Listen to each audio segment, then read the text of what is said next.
சென்னையின் பாரம்பரியம் மிக்க இஸ்லாமிய கல்வி நிறுவனமான புதுக்கல்லூரியில் ஒரு வித்தியாசமான கருத்தரங்கம் நடைபெற்றது.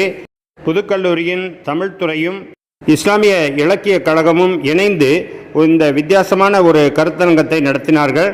காலத்தின் தேவையை கருதி வெகு சிறப்பாக நடைபெற்ற இந்த நிகழ்ச்சியில் நீதியரசர் ஜி.எம். அக்பர் அலி சாஹிப், பிரின்ஸ் கஜேந்திர பாபு, சமரசம் ஆசிரியர் வி.எஸ். முகமது அமீன், கடற்கரை மத்த விலாச அங்கதம் போன்ற பல ஆளுமைகள் கலந்து கொண்டார்கள்.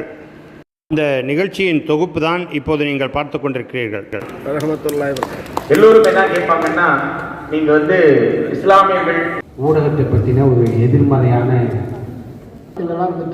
இன்னைக்கு பத்திரிகை கண்டாவே பயந்து ஓடுறாங்க. This seminar